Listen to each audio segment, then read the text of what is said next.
Many Americans try retirement, then change their minds. Sue Ellen King had circled her retirement date on the calendar, March 8, 2015. She had worked as a critical care nurse and nursing educator at University of Florida Health, UF Health, in Jacksonville, Florida, for 38 years. Co-workers joked that she was there when the hospital's foundation was laid, which happened to be true. So the send-offs went on for days, parties in the units where she had worked, a dinner in her honor, gifts including a framed photo signed by colleagues. Miss King felt ready. She'd turned 66, her full Social Security retirement age. She'd invested fully in the hospital's 401k plan and consulted with a financial advisor. She and her husband, who had already retired, had paid off the mortgage on their 3-bedroom ranch. They took a week's trip to Hilton Head, South Carolina, to celebrate their impending freedom. But her retirement lasted just 3 months. "I've done all the preparation, except to really think about what life was going to be like," Miss King said. Days spent organizing recipes and photos, and lunching with friends, proved less engaging than expected. So when her hand-picked replacement needed a maternity leave, Miss King jumped at the chance to return for 3 months. Now back at work in the part-time position she designed for herself, she calls herself a failed retiree. Economists refer to this sort of U-turn as unretirement. In partial retirement, another variant, an employee cuts back to part-time status but doesn't actually leave the workplace. Unretirement is becoming more common, researchers report.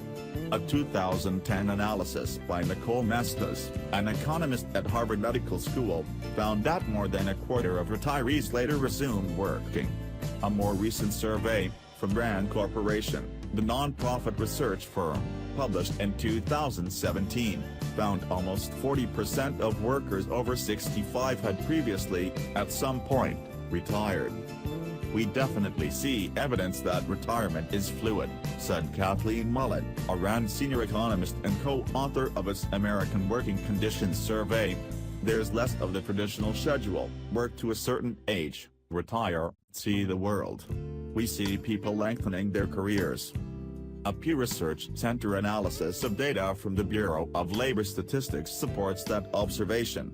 It reported that the proportion of Americans over age 65 who were employed, full-time or part-time, had climbed steadily from 12.8% in 2000 to 18.8% in 2016.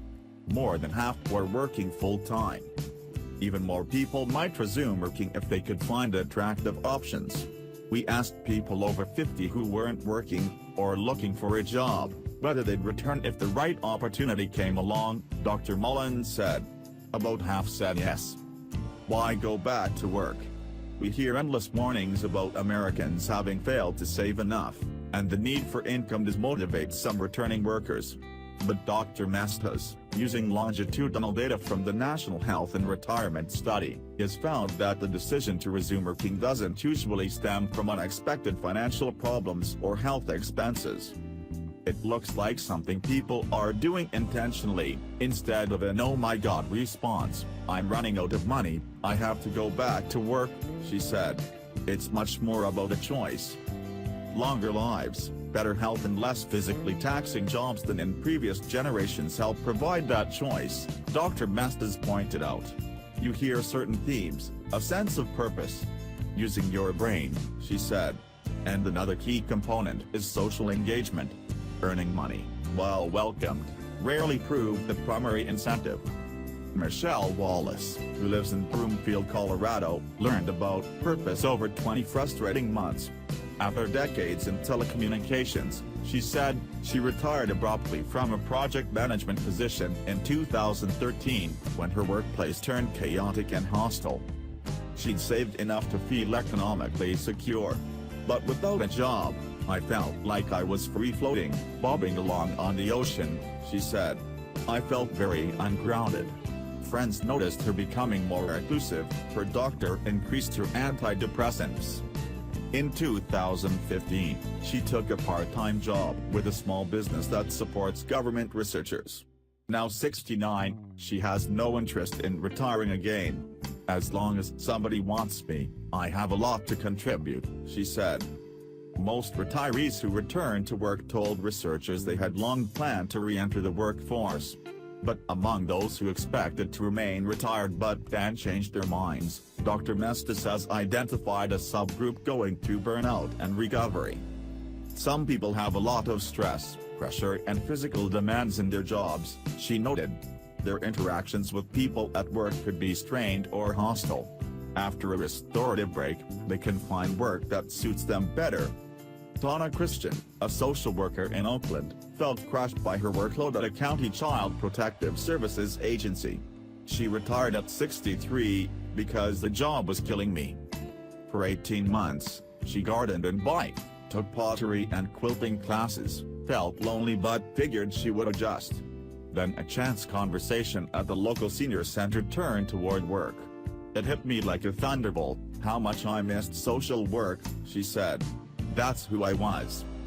Online, Ms. Christian quickly learned that the Kaiser Permanente Oakland Medical Center needed on-call social workers, giving them the flexibility to set their own hours. Once hired, she tried various combinations and settled on working Mondays and Fridays. 2 days a week doesn't feel like work, she said, now 66. It's an addition to my life.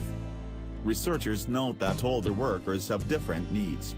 Younger workers need the paycheck, Dr. Mullins said.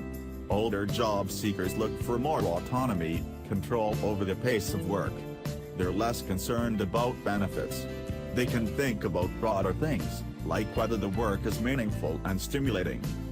Of course, workplaces present challenges, too. Nearly as many older workers face repetitive tasks or physical demands as younger ones, the RAND survey found, and they report slightly less support from bosses and cooperation from colleagues. Class and education matter, too. People with less education are in more taxing jobs, Dr. Mestis said. In the RAND survey, 60% of older college graduates who had retired said they would be interested in returning to the workforce for the right job. Just 40% of those without degrees felt the same way. Still, 2/3 of older workers report satisfaction in work well done, a majority that includes Sue Ellen King. Now 69, she puts on her scrubs twice a week, providing nursing education on the night shift from 7 p.m. until 2 a.m. She feels needed, but not overwhelmed. It's perfect, she said. I get the ego reinforcement of having people appreciate what I do. And I appreciate the downtime, now that it's not all downtime.